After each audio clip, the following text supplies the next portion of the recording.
Hello student, welcome आपका Suresh institute 2.0 में। तो आज गाइस हम आपको क्या पढ़ाने वाले हैं, क्लास 12 की केमिस्ट्री में चैप्टर नंबर है हमारा बिलियन। तो बिलियन किसे कहते हैं, ठीक है। सबसे पहले आपको बता दें कि बिलियन होता क्या है, ठीक है। बिलियन में क्या क्या चीज मिला होता है। तो बिलियन जो होता है, बिलियन जो होगा, बिलियन कैसे बनता है। बिलियन में मतलब हमारा क्या हो, विलय हो, कोई विलय पदार्थ हो। विलय मतलब जैसे यहाँ चीनी हो, विलय क्या हो, चीनी हो। और विलायक क्या हो, यहाँ पर विलायक, विलायक क्या है, जल है, ठीक है। विलायक क्या है, जल है। तो ये भी पदार्थ है, और ये भी, इसको भी क्या मान लिया हम, पदार्थ मान लिया। ये भी क्या है, पदार्थ है, ठीक है।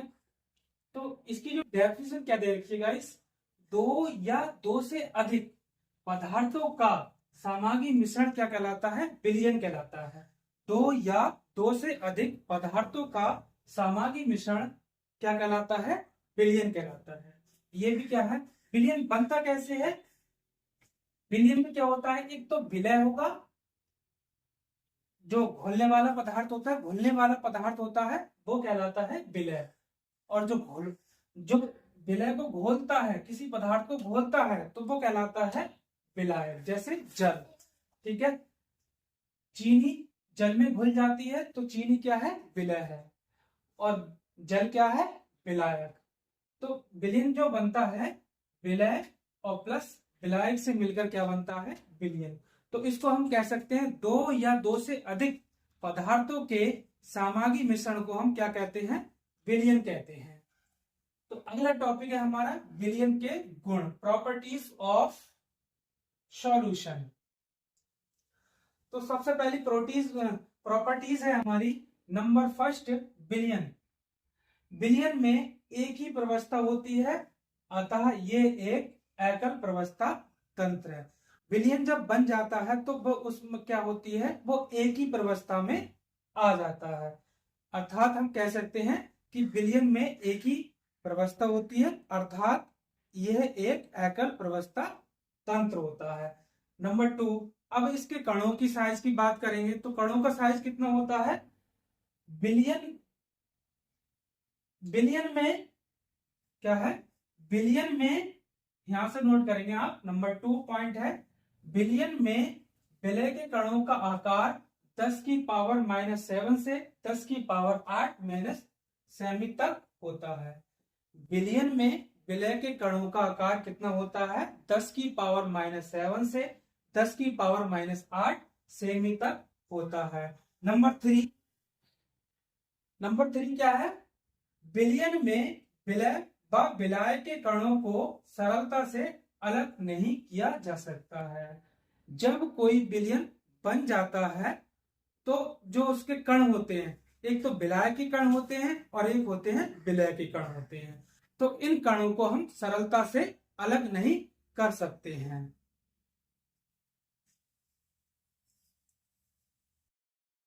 गाइस, इस चैप्टर में हम आपको इंपॉर्टेंट टॉपिक पढ़ाने वाले हैं, व्यर्थ टॉपिक बिल्कुल नहीं पढ़ाएंगे आपको। तो अगला टॉपिक है जो है हमारा बिलियन की मोलरता।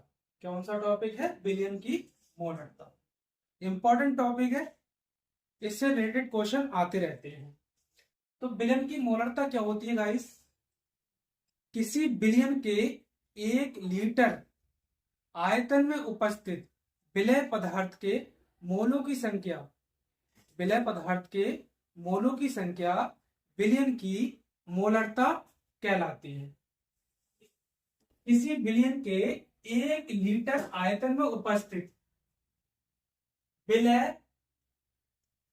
पदार्थों के, विलय पदार्थों के मोलों की संख्या को विलयन की मोलरता कहते हैं।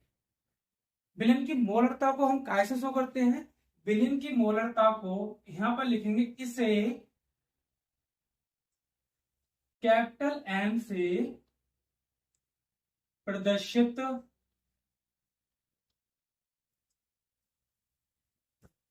कैपिटल एम से प्रदर्शित करते हैं। अतः यहां पे लिखेंगे, उसके बाद क्या होगा, इसका हम फार्मूला लिखवाएंगे आपको। तो विलेन की मोलरता बराबर क्या होता है, विलेन की मोलरता बराबर विलेन की मोलरता बराबर विलय विलय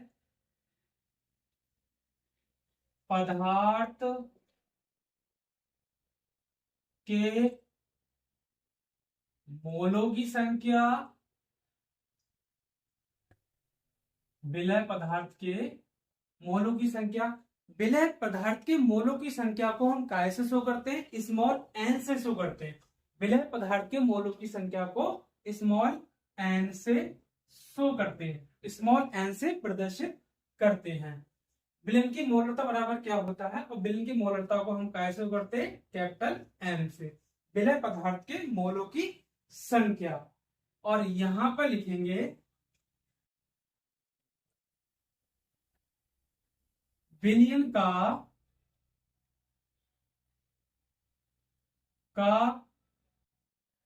आयतन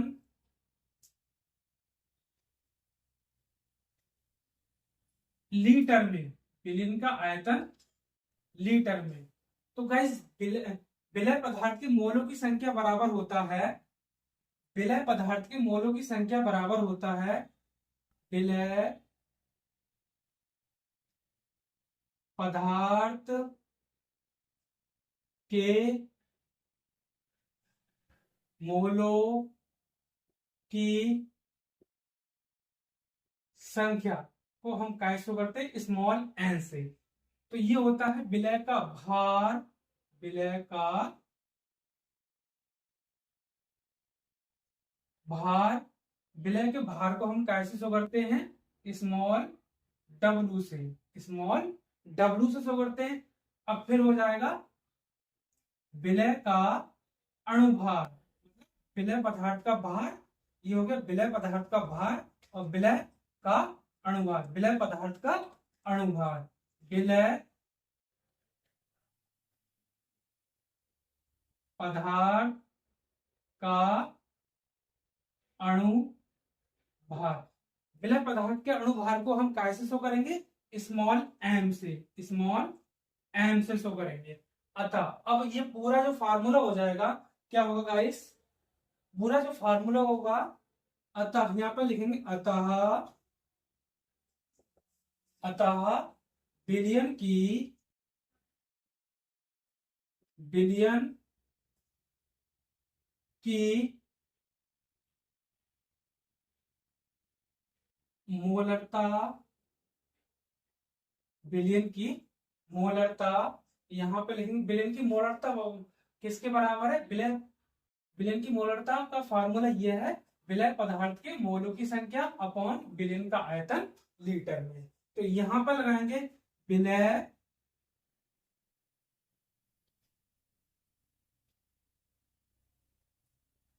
पदार्थ के मोलों की संख्या, नहीं ये नहीं लगेगा, अतः यहां पर लिखेंगे, ये नहीं होगा, विलय पदार्थ के मोलों की संख्या बराबर, इसमें इस फार्मूले लगाएंगे, विलयन की मोलरता बराबर क्या है, विलय पदार्थ के मोलों की संख्या और विलयन का आयतन लीटर में। तो यहां पर लगेगा ये वाला विलय पदार्थ के मोलों की संख्या, ये यहाँ पर दे रखा है और यहाँ पे भी लिखा है। तो विलय पदार्थ के मोलों की संख्या बराबर क्या होता है, विलय का भार अपॉन विलय का अणुभार। तो यहाँ पे लिखेंगे विलय का भार, मतलब विलय पदार्थ का भार, विलय का भार, विलय का भार अपॉन विलय का अणुभार, विलय का, विलय पदार्थ का अणु भार। अब यहां पर क्या चल रहा है गाइस, बिलियन का आयतन लीटर में। क्या चल रहा है, बिलियन का आयतन लीटर में। बिलियन बिलियन का आयतन लीटर में। बिलियन का आयतन लीटर में। तो गाइस ये जो फार्मूला होगा इन्हें संकेतों के रूप में लिखेंगे। तो कैसे लिखेंगे, बिलियन की मोलरता बराबर क्या होता है, बिलियन की मोलरता बराबर, बिलियन की मोलरता को हम काय शो करते हैं, एम से, कैपिटल एम से शो करते हैं। बिलियन की मोलरता को काय शो करते हैं, कैपिटल एम से। और विलय के भार को हम काय से शो करते हैं, स्मॉल डब्ल्यू से, स्मॉल डब्ल्यू से। और विलय पदार्थ का अणुभार को हम काय से शो करेंगे, स्मॉल एम से। और विलयन के आयतन को काय में शो करेंगे, वी से, कैपिटल वी से, कैपिटल वी से। ठीक है, तो विलयन की मोलरता का मात्रक क्या होता है, यहां पर नोट करेंगे, विलयन की विलयन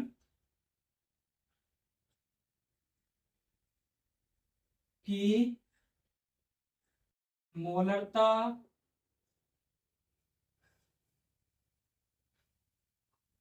को मोल प्रति लीटर में व्यक्त करते हैं। तो गाइस आप इसका स्क्रीनशॉट ले सकते हैं और विलयन की मोलरता के आधार पर हम एक क्वेश्चन कराने वाले हैं आपको। ठीक है,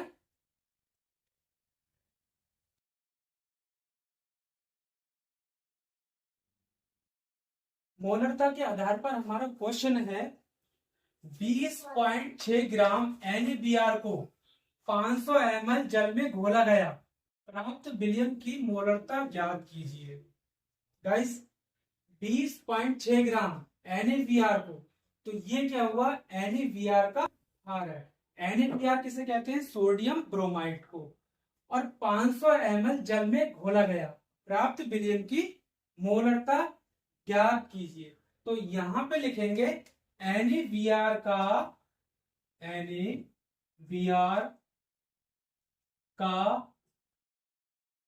भार, मतलब NaBr क्या है, एक पदार्थ है। तो ये पदार्थ का विलय, मतलब 20.6 ग्राम NaBr को, ये NaBr क्या है, विलय है। और ये जल क्या है, विलायक है। ठीक है, NaBr का भार कितना है हमारा, NaBr का भार कितना है, 20.6 ग्राम, 20.6 ग्राम।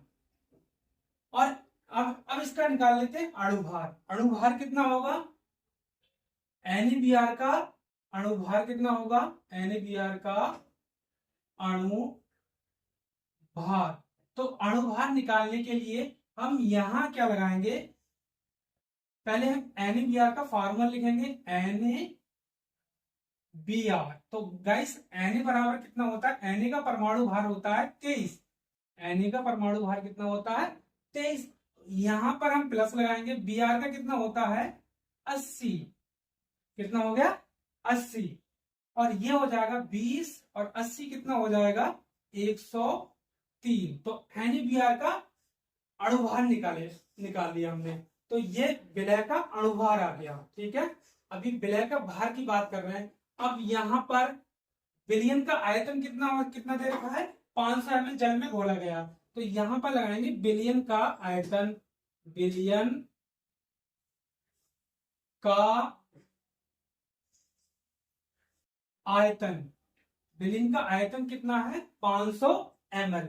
तो यहां पे लिखेंगे 500 ml। ठीक है, अब ये मिलीलीटर में दे रखा है, तो अब इसको लीटर में चेंज करने के लिए इसको 1000 से हम क्या करेंगे, डिवाइड करेंगे। 500 अपॉन 1000, तो ये कितना हो जाएगा, जीरो से दो जीरो कैंसिल कर देंगे, ये हो जाएगा 5 एकम 5, 5 दूनी 10, 1/2 आ गया। तो 2 को 1 में भाग करेंगे कितना आ जाएगा 0.5, ये आ गया हमारा लीटर में। ठीक है गाइस, उसके बाद आप फार्मूला लिखेंगे जो हमने लिखवाया था विलयन की मोलरता। विलयन की मोलरता बराबर क्या होता है, विलयन की मोलरता, अब संकेत लिखें या ना लिखें ये जरूरी नहीं है, ठीक है। विलयन की मोलरता बराबर क्या होता है, विलय का भार, विलय का भार अपॉन विलय का अणुभार, विलय का अणु भार। और नीचे क्या है, विलयन का आयतन लीटर में, विलयन का आयतन लीटर में, विलयन का आयतन लीटर में। तो विलय का भार क्या निकल के आया हमारा, विलय का भार है 20.6, 20.6 और अपॉन में दे रखा है ये। विलय का अणुभार कितना है, विलय का अणुभार कितना है 103, 103। और विलयन का आयतन कितना आया है, विलयन का आयतन कितना 0.5, 0.5। यहां का पॉइंट हटाएंगे तो यहां पर एक 0 बढ़ा देंगे, ठीक है। अब इसकी मल्टीप्लाई इसमें और इसकी मल्टीप्लाई इसमें कर देंगे तो क्या होगा 20.6 इंटू 10 अपॉन 103 इंटू 5। यहां का पॉइंट हटाएंगे तो यहां पर 0 बढ़ा देंगे। 100 ये कितनी बार कटेगा, 103 दूनी 206, ठीक है। अब ये कट जाएगा 10 एकम 10, 10 पंजे 50, तो कितना हो गया 2/5। जब हम इसको डिवाइड करेंगे तो कितना आएगा, यहां पर 0 नोट करेंगे, 0.5 ये हो जाएगा हमारा, इसका आंसर क्या हो जाएगा मोल प्रति लीटर। अब ये निकल के आई हमारी विलयन की मोलरता, विलयन की मोलरता। तो गाइस आप इसका स्क्रीनशॉट ले सकते हैं।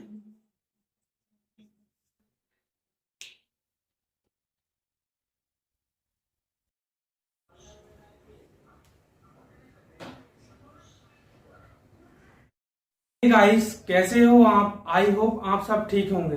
तो गाइस हम आपको आज क्या पढ़ाने वाले हैं, देखिए क्लास 12th केमिस्ट्री में चैप्टर नंबर 1 है हमारा सॉल्यूशन, लेक्चर नंबर 2 है, लेक्चर नंबर 2 है। इस वीडियो का ये क्या है, लेक्चर नंबर 2 है।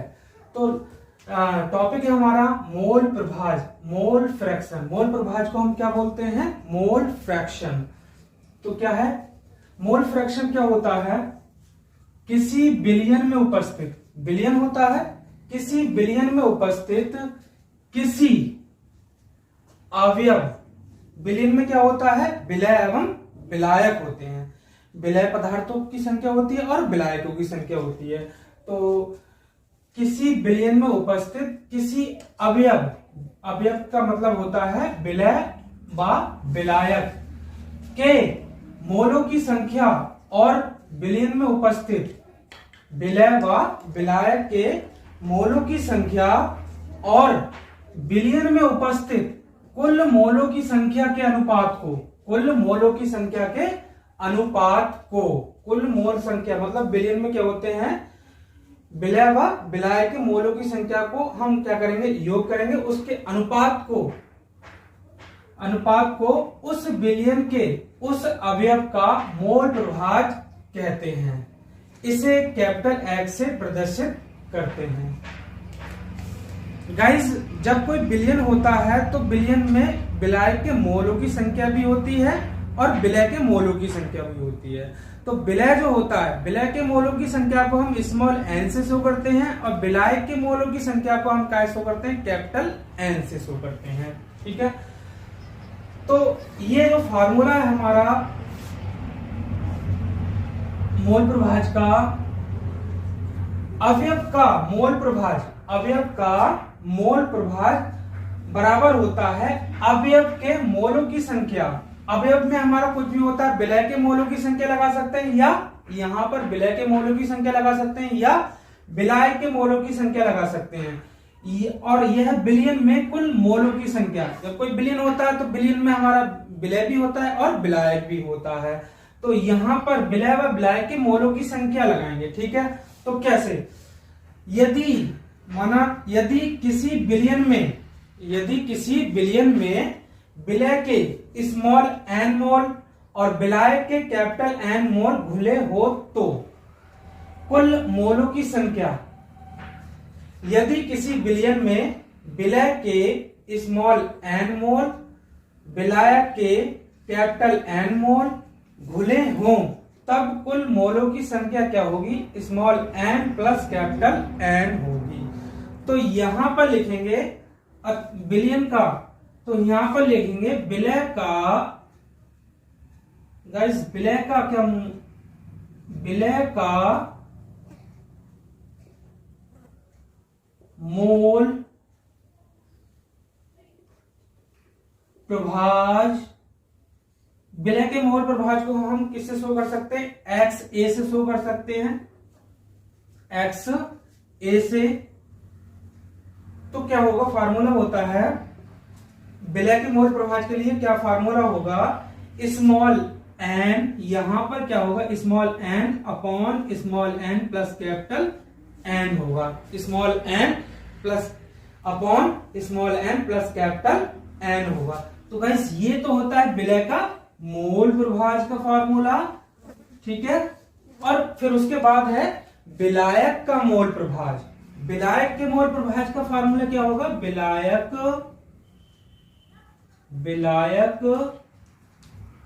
का मोल प्रभाज, इसको हम एक्स बी से शो करते हैं, एक्स बी से। तो यहां पर इतना अंतर होगा, यहां स्मॉल एन है विलय के मोल प्रभाज में और यहां पर क्या होगा हमारा capital N upon small N plus capital N. ये विलय का मोल प्रभाज है। क्या है, विलायक का मोल प्रभाज। विलय का मोल प्रभाज क्या होता है, small N upon small plus capital N, small N upon small N plus capital N. और विलायक का मोल प्रभाज क्या होगा, capital N upon small N plus capital N. अब ये हमें पता नहीं है स्मॉल एन और कैपिटल एन क्या होती है। तो गाइस ये जो होती है स्मॉल एन क्या होती है, स्मॉल एन बराबर होता है विलय के मोलों की संख्या और कैपिटल एन क्या होता है, विलायक के मोलों की संख्या। तो हम लिख सकते हैं यहां पर स्मॉल एन, जहां स्मॉल एन बराबर विलय के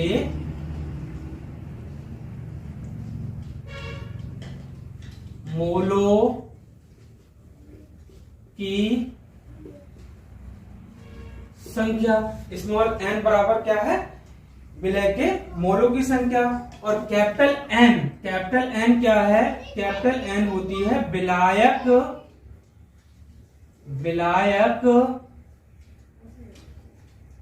के मोलों की संख्या। कैपिटल एन बराबर क्या है, विलायक के मोलों की संख्या। तो स्मॉल एन बराबर, अब विलायक के मोलों की संख्या बराबर क्या होता है, विलायक के मोलों की संख्या बराबर होता है विलायक का भार और अपॉन विलायक का अणुभार। तो यहां पर लिखेंगे, अगले लाइन से लिखेंगे स्मॉल n बराबर होता है, स्मॉल n बराबर होता है, स्मॉल n बराबर होता है small w upon small m। तो स्मॉल w क्या होता है? स्मॉल w होता है विलय पदार्थ का भार, मतलब लिख सकते हैं हम विलय का अणुभार, विलय का अणुभार, विलय का अणु, ये होता है स्मॉल w क्या होता है? स्मॉल w बराबर होता है विलय का भार, विलय का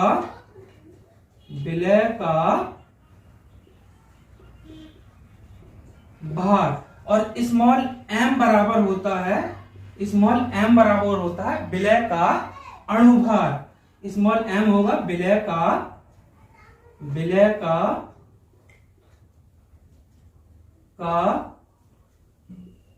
अणु भार।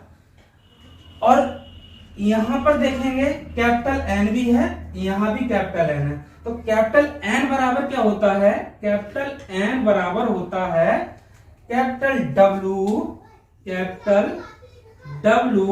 Upon capital M। Capital W बराबर क्या होगा? कैपिटल W बराबर होता है ये विलायक के लिए, तो ये होगा विलायक का भार, विलायक का भार। और कैपिटल M क्या होगा? विलायक का अणुभार, विलायक का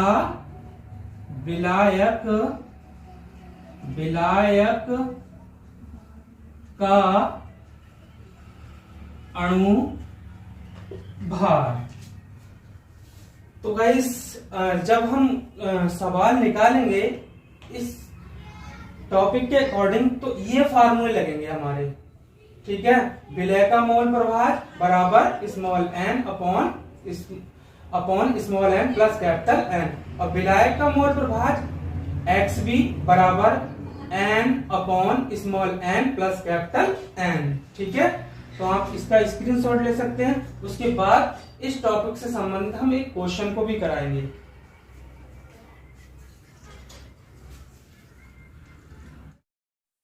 गाइस क्वेश्चन है मोल प्रभार से संबंधित, ये क्या है? मोल प्रभार से संबंधित क्वेश्चन है। तो क्या है, किस प्रकार से हमारा क्वेश्चन आता है बोर्ड एग्जाम में? 72 ग्राम जल और 92 ग्राम एथिल अल्कोहल के मिश्रण में दोनों का मोल प्रभार की गणना कीजिए। गाइस ये बहुत ही इंपॉर्टेंट क्वेश्चन है और बोर्ड परीक्षाओं में पूछा जाता है। तो 72 ग्राम जल का भार कितना है गाइस? जल का भार जो है वो है 72 ग्राम, और 92 ग्राम क्या है हमारा? Ethyl alcohol. 92 ग्राम क्या है? Ethyl alcohol. अब ये पूछ क्या रहा है? एथिल अल्कोहल और जल का मोल प्रभार पूछ रहा है, जल एथिल अल्कोहल और जल का मोल प्रभार। तो जल क्या है हमारा? जल जो है वो विलायक है, ध्यान से, जल क्या है? विलायक है, और ये एथिल अल्कोहल क्या है? विलय है, ठीक है? तो यहां पर इसको सॉल्व करेंगे हम, कैसे करेंगे? तो देखो बहुत ही सरल तरीके से हो जाएगा ये सॉल्व। तो यहां पर नोट करेंगे जल का भार, जल का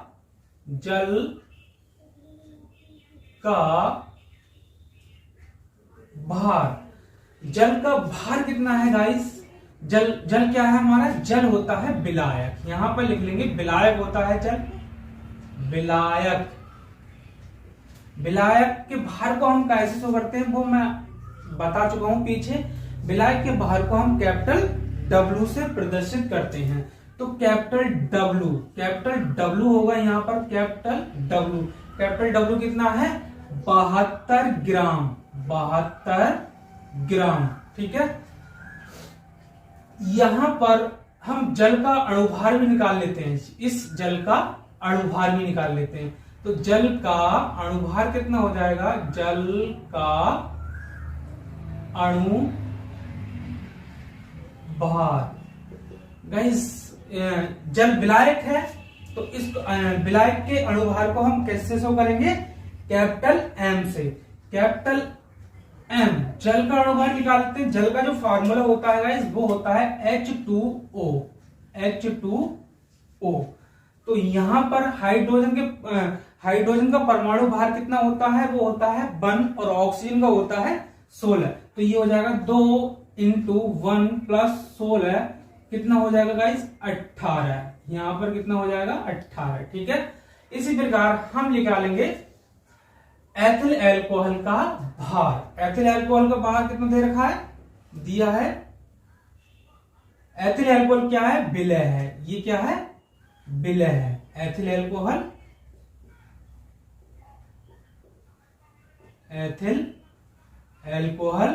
क्या है? विलय। यहां पर हमने ब्रैकेट में लिख दिया समझने के लिए।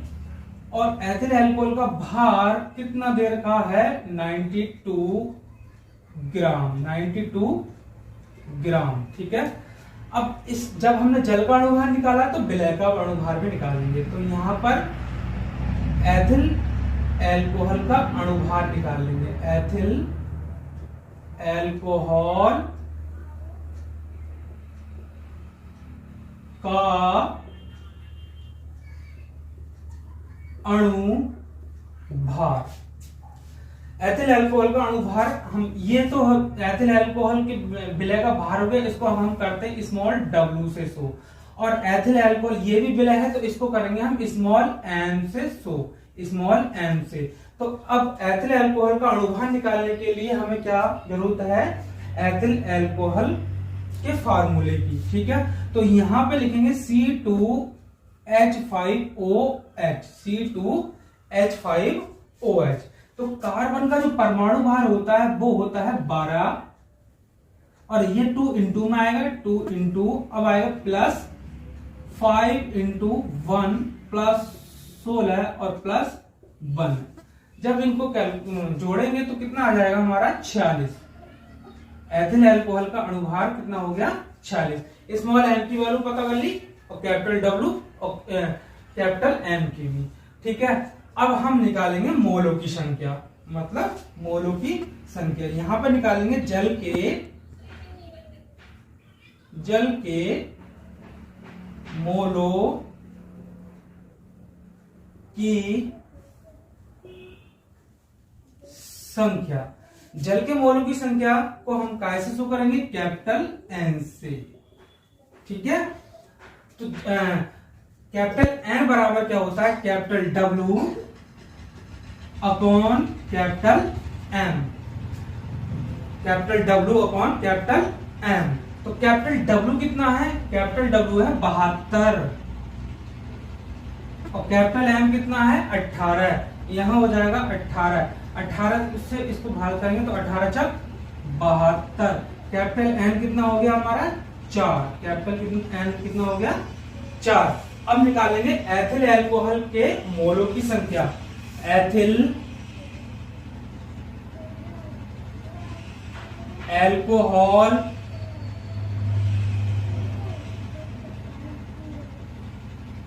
के मोलों की संख्या। तो ये एथिल एल्कोहल विलय है तो विलय के लिए क्या यूज करेंगे? Small n। स्मॉल n बराबर है स्मॉल n बराबर होता है small w upon small m। Small w की वैल्यू कितनी है गाइस? स्मॉल w की वैल्यू है 92 ग्राम। 92 ग्राम। और स्मॉल m की वैल्यू कितनी है हमारी? कितनी आई थी? स्मॉल m की वैल्यू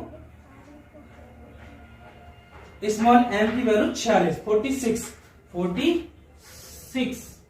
तो ये इसको हम डिवाइड करेंगे तो ये 2 बार कटेगा। 46 × 46 46 दूनी 92। यहां पर स्मॉल n बराबर कितना हो गया? 2। स्मॉल n बराबर 2 आ गया। ठीक है। अब इनके मोल प्रभाव की गणना कर लेंगे हम। जल के और एथिल एल्कोहल के मोल प्रभाव की गणना करेंगे। तो कैसे करेंगे? देखो जो हमने फार्मूला लिखवाया था तो फार्मूला हमारा पहले निकालेंगे, जल का मोल प्रभाज, जल का मोल प्रभाज। ठीक है, तो यहां पर हो जाएगा कैपिटल एन अपॉन एन और प्लस कैपिटल एन। जल क्या है, विलायक होता है। जल क्या है, ये विलायक होता है। तो ये विलायक का मोल प्रभाज का जो फार्मूला होता है capital N upon small N plus capital N. Capital N, अब यहां पर कैपिटल एन कितना आया हमारा 4, कैपिटल एन कितना आया 4 और स्मॉल एन कितना है 2 और कैपिटल एन कितना हो गया 4। ये हो जाएगा 4 अपॉन 6। ये 2 बार चला जाएगा, 2 दूनी 4 और 2 तिया 6, तो कितना हो जाएगा 2/3। तो हम इसको भाग करेंगे तो कितना आएगा 0.6 0.66। ठीक है, ये हो जाएगा जल का मोल प्रभाज। ये निकल के आ गया हमारा जल का मोल प्रभाज। जल के लिए पूछ रहा है तो यहां पर हम कर सकते हैं XH2O। ठीक है, मोल प्रभाज को हम X से शो करते हैं, तो जल के लिए पूछ रहा है तो यहाँ XH2O कर सकते हैं। ठीक है, तो ये हमारा आ गया जल का मोल प्रभाज। अब एथिल अल्कोहल का मोल प्रभाज क्या हो जाएगा, एथिल अल्कोहल का मोल प्रभाज यहां पर निकालेंगे, एथिल अल्कोहल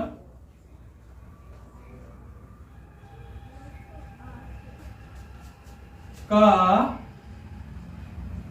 मोल प्रभाज।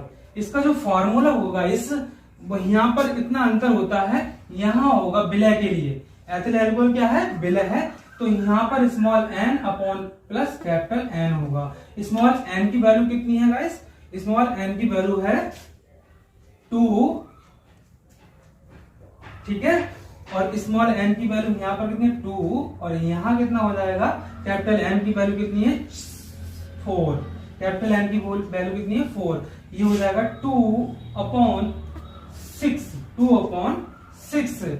तो इसको 6 को 2 से डिवाइड करेंगे तो कितना हो जाएगा, 2 में 6 से डिवाइड करेंगे तो कितना हो जाएगा 6×18 0.33। ठीक है, इसकी जो कैलकुलेशन होगी ये आएगी 0.33।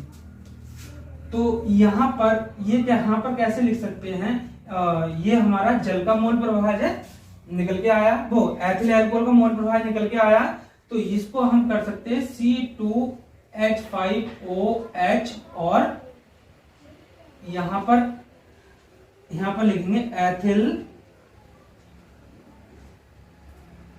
अल्कोहल